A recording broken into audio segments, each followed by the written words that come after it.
Thank you. The next speaker is Roberto Negro, Interventional Endocrinology from Lecce, here in Italy. Roberto will talk about thyroid laser ablation. Thank you, Roberto. Thank you, and thanks, Roberto, for having invited me to this great meeting. My talk today would be about the use of laser ablation for benign thyroid nodules. And laser is an acronym. It means light amplification by stimulated emission of radiation. The first part of this talk will be dedicated to the device and the technique, just a few slides. Laser is a collimated and monochromatic energy that is delivered into small targets through optical fibers. Common primary sources are laser diode or neodymium, yttrium, aluminium, garnet, which produce optical wavelengths of 820 or 1064 nanometers. Then, when laser light hits the target, there's a local increase of temperature that causes a permanent damage such as coagulative necrosis or tissue carbonization and vaporization depending on the local temperature. The tissue damage depends on many factors that are the amount of energy released, the application time, and the composition of the nodule. Obviously, before ablation, a comprehensive assessment of the target lesion is needed, then the size, the shape, the spatial relation with adjacent organs, the composition of the nodule, if it's totally solid, if it's spongiform, and also the vascularization may be another important point to be considered. Usually we have local anesthesia with or without conscious sedation. Usually we use midazolam for every patient, but it depends on patient anxiety and the operator preference. According to the size and the shape of the nodule, you can use one or more 21 gauge needles that are inserted under real-time US guidance in the deepest portion of the nodule. Then, a 300 micrometers diameter plain cut quartz optical fiber is inserted and advanced up to the introducer needle tip. Then you have a 5 millimeters, that is the active tip, that is in direct contact with the target tissue. Usually it is released 1,800 joules for every illumination, and after the first illumination, the fiber is pulled back by 1.5 centimeters, and obviously the tissue ablation can be monitored in real time. The second part will be about the clinical efficacy of thermal ablation. That is probably the most important part.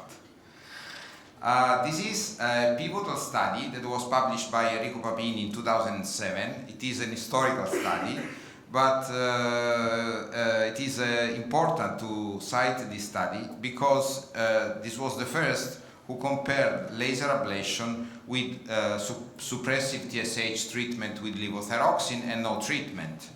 And clearly you can see that the laser treatment obtained a significant reduction of nodule volume from 12 to 6 milliliters, while LT4 treatment and obviously no treatment did not obtain any result in reduction of the nodule. So this study is very simple, but it is pivotal because it demonstrated in a clinical trial that laser ablation is effective in respect to no treatment or LT4 treatment.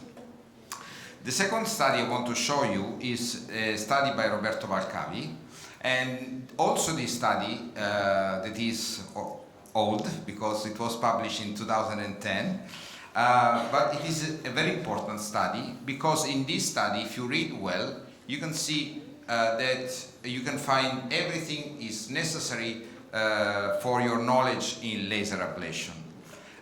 This was at that time was the study with a longer follow-up because it was a 3-year follow-up study in 122 patients. As expected, symptoms improved and cosmetic sign improved significantly. And another news that came from this study is that small nodules shrink more than large nodules, and that we have a problem with the regrowth, because for the first time it was demonstrated that in 3 times time there was a 9% of regrowth of nodules. That is an important issue, and we will discuss later about that.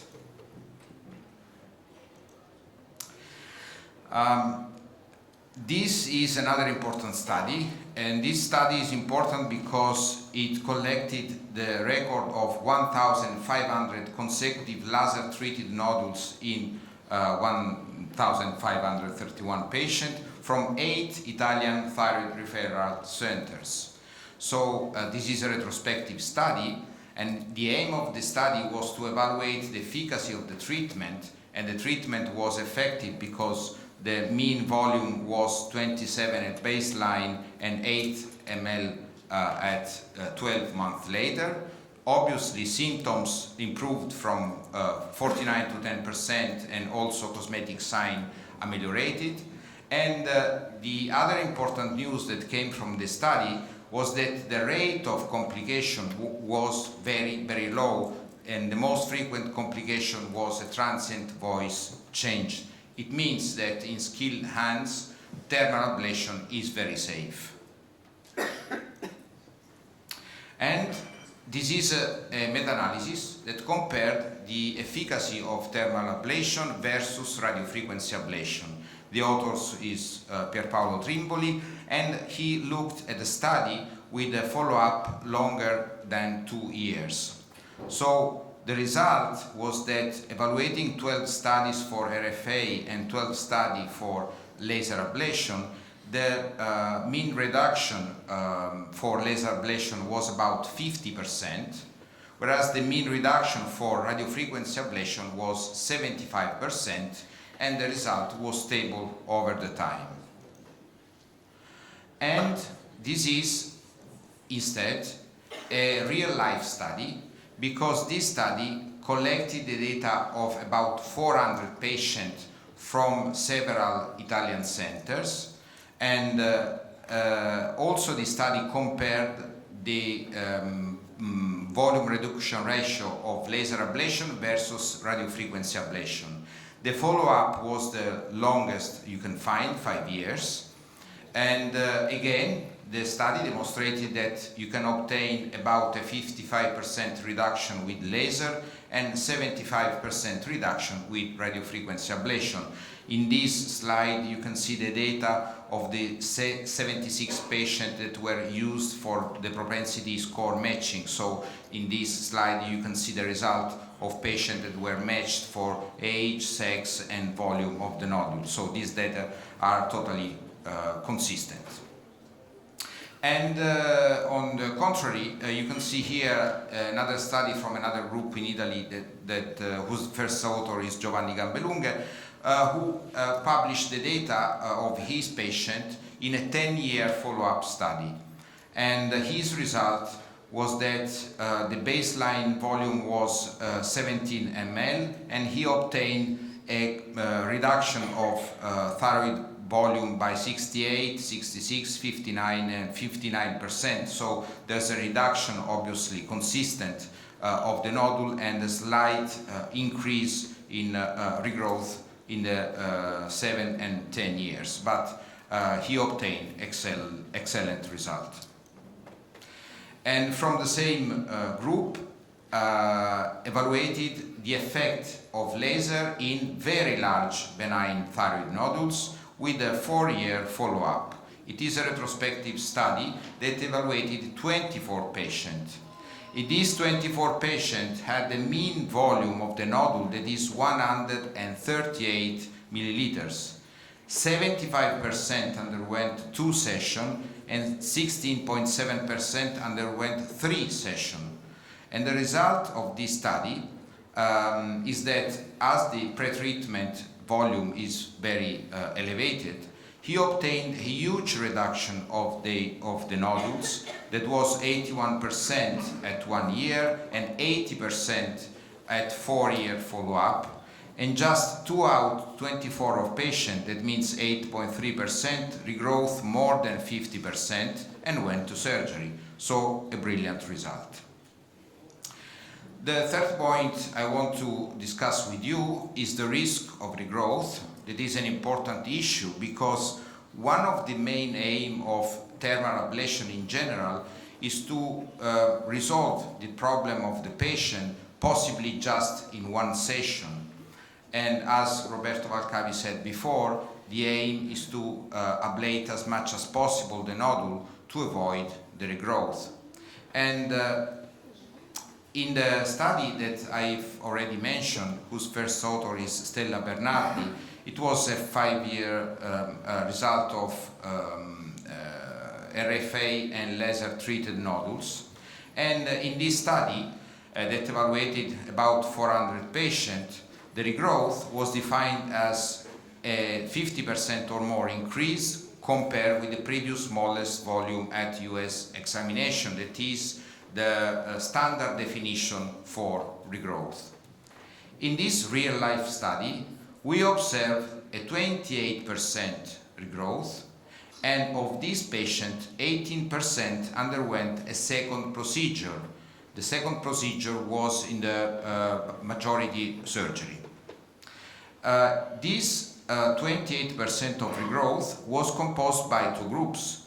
RFA groups regrowth in 20% of cases, laser ablation group regrowth in 30% of cases.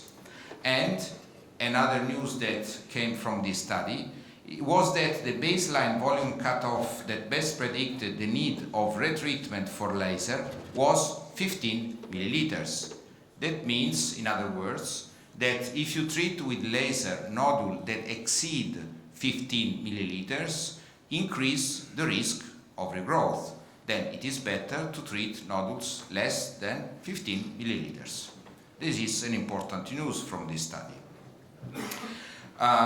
The group from Giovanni Gambelunghe in the study that evaluated patients with a 10-year follow-up found, on the contrary, a very small number of patients who had a nodule regrowth. That was 7.3%, and most of these patients pertain to the group with a volume more than 25 milliliters.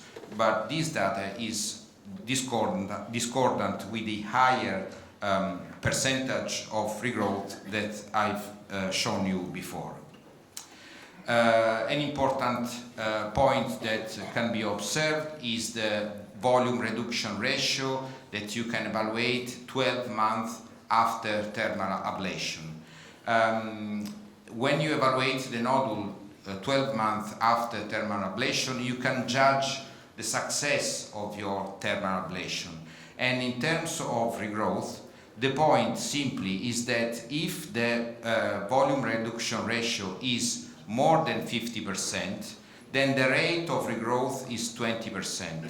But if the volume reduction ratio is less than 50%, then the risk of regrowth is 77%. So you can have a measure of the success of your technique. And the lower is the volume reduction ratio at 12 months, the earlier is the regrowth. So if after 12 months you don't have obtained a good volume reduction ratio, this patient run a risk of regrowth and probably has to undergo a second procedure. The composition of the nodule is important because in this retrospective study we divided patients into 2 groups. One group is the so-called solid nodules. The second group is the spongiform nodules. These patients submitted to thyroid ablation had 2 different behavior because the solid nodules had progressively a regrowth after 2 or 3 years, while those with spongiform nodules had a reduction of the nodule volume this reduction was stable and achieved a 75% reduction of the nodule. So the difference in selecting the nodule to be submitted to thyroid ablation is the composition of the nodule, because the behavior of this nodule is totally different.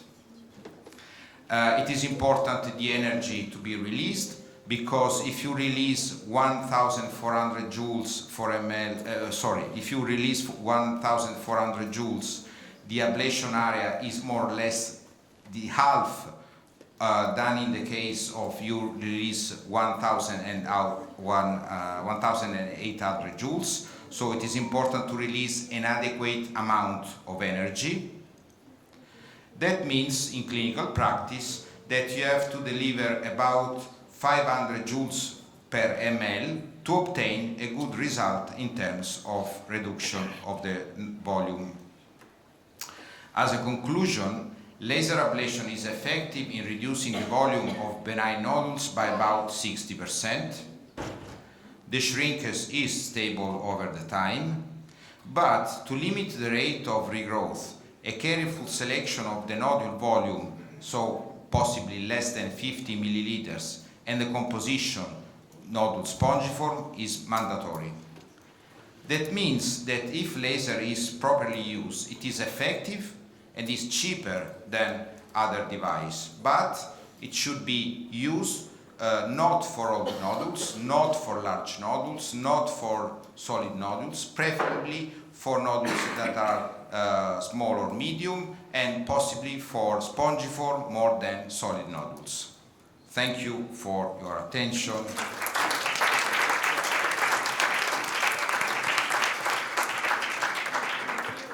Thank you so much.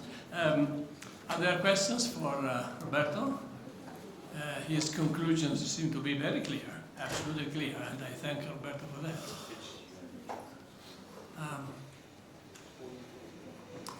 No questions? So, okay, go ahead. I'm Parmigiani. A very fast question. I'm a little bit surprised of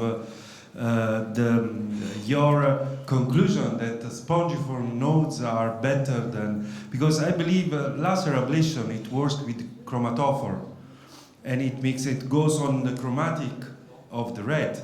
So it depends on what kind of length you use, of course. The problem, just briefly, the problem is that if you look the effect of laser when you make the laser on the nodule, there's a huge difference from spongiform and solid nodules, because the problem is that if the nodule is solid, the heat remains limited around the tip. While if you have a spongiform nodules, the heat spread across the nodule, and then the nodule is totally ablated because the heat diffuses better, and then you obtain a satisfactory result. Okay, thank you very much.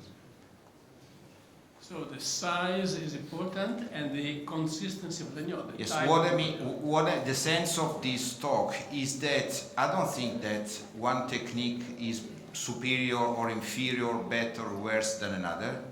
My thought is that we have to use this technique as better as we can. So it is important to know the advantage, the limit, when we have to use, when we don't have to use. So our goal is to properly use these tools. In this case, I don't think that to treat a very large nodule, solid nodules with laser ablation, because I know that I will fail.